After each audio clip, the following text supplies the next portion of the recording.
आज Poonam love marriage करके अपने पापा के पास आई और अपने पापा से कहने लगी कि पापा, मैंने अपनी पसंद के लड़के से शादी कर ली। उसके बाद पापा बहुत गुस्से में थे और वो बहुत ही सुलझे हुए शख्स थे। उसने बस अपनी बेटी से इतना कहा कि मेरे घर से निकल जाओ। बेटी ने कहा, अभी इनके पास कोई काम नहीं है, हमें रहने दीजिए, हम बाद में चले जाएंगे। पर उसके पापा ने एक नहीं सुनी और उसे घर से बाहर कर दिया। कुछ साल बीत गए। अब पूनम के पापा नहीं रहे और दुर्भाग्यवश जिस लड़के ने पूनम से शादी की वो भी उसे धोखा देकर भाग गया। पूनम की एक लड़की और एक लड़का था। पूनम खुद का एक रेस्टोरेंट चला रही थी जिससे उसका जीवन यापन हो रहा था। पूनम को जब ये खबर हुई कि उसके पापा नहीं रहे तो उसने मन में सोचा, अच्छा हुआ मुझे घर से निकाल दिया था। दर दर की ठोकरें खाने को छोड़ दिया। मेरे पति के छोड़े जाने के बाद भी मुझे घर नहीं बुलाया। मैं नहीं जाऊंगी उनकी अंतिम यात्रा में। पर उसके ताऊ जी ने कहा, पूनम जाने वाला शख्स तो चला गया, अब उनसे दुश्मनी कैसी। पूनम ने पहले हाँ नहीं किया, फिर सोचा चलो हो आती हूँ, देखूं तो जिन्होंने मुझे ठुकराया वो मरने के बाद कैसे सुकून पाता है। पूनम जब अपने पापा के घर आई तो सब उनकी अंतिम यात्रा की तैयारी कर रहे थे, पर पूनम को उनके मरने का कोई दुख नहीं था। वो तो बस अपने ताऊ जी के कहने पर आई थी। अब पूनम के पापा की अंतिम यात्रा शुरू हुई। सब रो रहे थे पर पूनम दूर खड़ी हुई थी। जैसे तैसे सब कार्यक्रम निपट गया। आज पूनम के पापा की तेरही थी। उसके ताऊ जी आए और पूनम के हाथ में एक खत देते हुए कहा, ये तुम्हारे पापा ने तुम्हें दिया है, हो सके तो इसे पढ़ लेना। रात हो चुकी थी, सारे मेहमान जा चुके थे। पूनम ने वो खत निकाला और पढ़ने लगी। उसमें सबसे पहले लिखा था, मेरी प्यारी गुड़िया, मुझे मालूम है तुम मुझसे बहुत नाराज हो, पर अपने पापा को माफ कर देना। मैं जानता हूँ तुम्हें मैंने घर से निकाला था, तुम्हारे पास रहने की जगह नहीं थी। तुम दर दर की ठोकरें खा रही थी, पर मैं भी उदास था। तुम्हें कैसे बताऊं। याद है तुम्हें जब तुम 5 साल की थी, तब तुम्हारी माँ हमें छोड़ के चली गई थी। तब तुम कितना रोती थी, डरती थी, मेरे बिना सोती नहीं थी, रातों को उठकर रोती थी। तब मैं भी सारी रात तुम्हारे साथ जाता था। तुम जब स्कूल जाने से डरती थी, तब मैं भी सारा समय तुम्हारे स्कूल की खिड़की पर खड़ा होता था। और जैसे तुम स्कूल से बाहर आती थी तो मैं सीने से लगा लेता था। वो कच्चा पक्का खाना याद है तुम्हें, जो तुम्हें पसंद नहीं आता था, मैं उसे फेंक कर फिर से तुम्हारे लिए नया खाना बनाता था कि तुम भूखी ना रहो। याद है तुम्हें जब तुम्हें बुखार आया था तो मैं सारा दिन तुम्हारे पास बैठा रहता था, अंदर ही अंदर रोता था, पर तुम्हें हंसाता था कि तुम ना रो वरना मैं रो पड़ता था।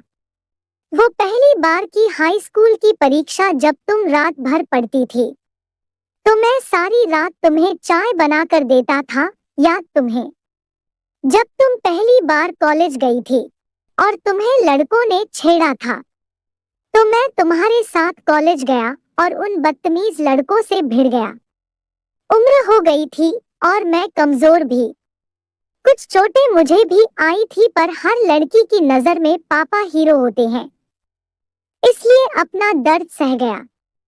याद है तुम्हें वो तुम्हारी पहली जीन्स, वो छोटे कपड़े, वो गाड़ी, सारी कॉलोनी एक तरफ थी कि ये सब नहीं चलेगा, लड़की छोटे कपड़े नहीं पहनेगी, पर मैं तुम्हारे साथ खड़ा था, किसी को तुम्हारी खुशी में बाधा बनने नहीं दिया।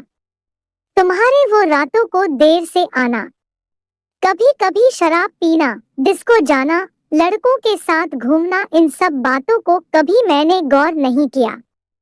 पर एक दिन तुम एक लड़के से शादी कर आई, वो भी उस लड़के से जिसके बारे में तुम्हें कुछ भी पता नहीं था।